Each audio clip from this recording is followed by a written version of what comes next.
Padma Purana, the essence of India. न हम खाली हाथ आए थे, न खाली हाथ जाएंगे। जाने हम क्या लेकर आए थे, क्या लेकर जाएंगे। भारतीय संस्कृति और समाज में पला बढ़ा हर व्यक्ति जब भी आध्यात्मिक भाव में आता है तब वो सबसे पहले यही कहता है, इस संसार में क्या है, हम खाली हाथ आए थे और खाली हाथ ही जाएंगे। हम क्या लेकर आए थे और क्या लेकर जाएंगे, सब यहीं छूट जाएगा। क्या ये सच है कि हम खाली हाथ आए थे और खाली हाथ ही जाएंगे? ये कैसे सच हो सकता है? अगर ये सच है तो इसका मतलब हुआ जन्म लेते समय सब बराबर है, सब खाली हाथ हैं। पुराना कोई हिसाब किताब नहीं है। और अगर ऐसा होता तो हर मनुष्य समान रूप से स्वस्थ, समान सौंदर्य, समान बुद्धि, समान चित्त और वृद्धि के साथ पैदा होता। लेकिन ऐसा नहीं है। एक ही माता पिता के एक ही समय और एक ही ग्रह नक्षत्र में जन्मे दो बच्चों का सब कुछ अलग अलग होता है। दोनों बच्चों का कई बार रंग भी एक जैसा नहीं होता, उनका स्वभाव भी अलग अलग होता है। कोई बच्चा बहुत शांत और कोई चंचल है, कोई नाराज हो जाता है तो कोई बहुत शांत होता है, कोई डरता है तो कोई निर्भीक होता है।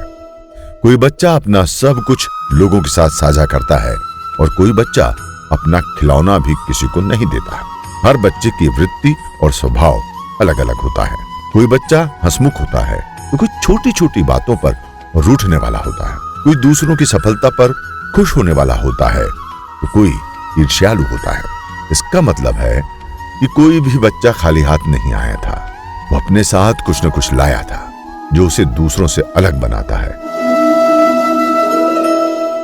भौतिक शरीर जो जन्म से मिलता है वो आत्मा के कारण होता है। जिस शरीर से आत्मा निकल जाती है वो शरीर मृत हो जाता है।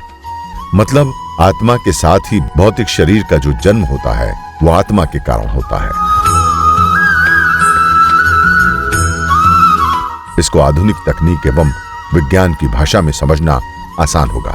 कितना भी महंगा मोबाइल हो, अगर उसकी सिम निकाल दी जाए तो वो मोबाइल मृत हो जाएगा। मोबाइल की सिम उसकी आत्मा है।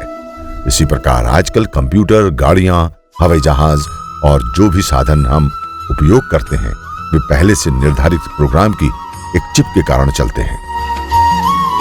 सीडी या पेन ड्राइव में हम अपना सारा डाटा और आवश्यक दस्तावेज सुरक्षित रखते हैं।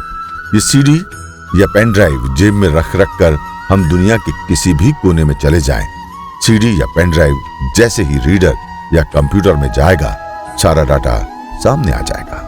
मोबाइल या कंप्यूटर सभी डाटा इलेक्ट्रोमैग्नेटिक फील्ड के रूप में वायुमंडल में ही बनते हैं। सीडी, पेन ड्राइव या एसडी कार्ड इत्यादि तो मात्र उन्हें सुरक्षित रखने के साधन हैं। हमारी आत्मा में भी हमारा एक कर्म रिकॉर्ड होता है।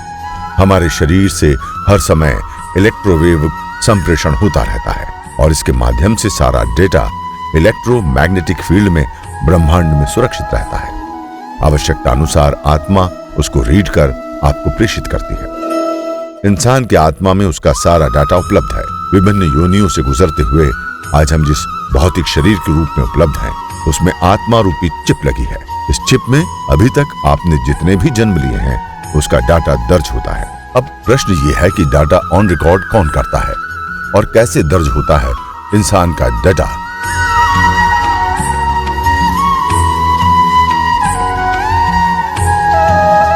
ईश्वर जब किसी को जन्म देता है तो आत्मा की चिप के साथ आता है। आप जो भी कर्म करते हैं उसका फल तो भुगतना ही पड़ता है। कर्म का फल तुरंत मिल जाता है। कर्म का फल एक जन्म से दूसरे जन्म में मिलेगा ऐसा नहीं है। कर्म का फल तुरंत मिल जाता है।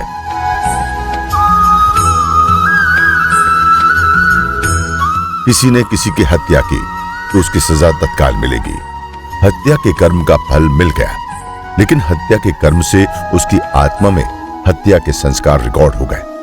किसी ने चोरी की और पकड़ा गया तो उसे सजा मिल जाएगी, लेकिन नहीं पकड़ा गया तो भी उस अपराध के कर्म का संस्कार उसकी आत्मा पर रिकॉर्ड हो जाता है। उसका फल तो हर हालत में भुगतना ही पड़ेगा। भगवान बुद्ध राजा के यहां पैदा हुए। उनके पास सारा वैभव था। उनमें भूख का संस्कार नहीं था। उनका त्याग का संस्कार फलीभूत हुआ। आत्मा में रिकॉर्ड संस्कार पूर्व कर्मों से बने हैं और वो संस्कार वर्तमान में कर्म पर प्रभाव डालते हैं। ये प्रभाव अच्छा या खराब दोनों हो सकता है। जीवन को नश्वर बताने के लिए ये जो कहा जाता है कि हम खाली हाथ आए हैं, खाली हाथ जाना है। तू क्या लेकर आया था, क्या लेकर जाएगा। कर्मों से बने संस्कार हम लेकर आते हैं और नए जीवन के कर्मों से बने संस्कार लेकर जाते हैं। वर्तमान जीवन में कर्म ही आधार होता है। उसमें कोई भ्रम नहीं रखते हुए हमेशा ऐसे कर्म करें जिससे आत्मा पर उसके अच्छे संस्कार बने और सत्यता के साथ इन्हीं प्रयासों से आत्मा के मोक्ष की कल्पना साकार होने का रास्ता भी मिलेगा। देखते रहिए धर्म पुराण। यदि आपको ये वीडियो पसंद आए तो कृपया लाइक करें, सब्सक्राइब करें और बेल आइकन को जरूर क्लिक करें।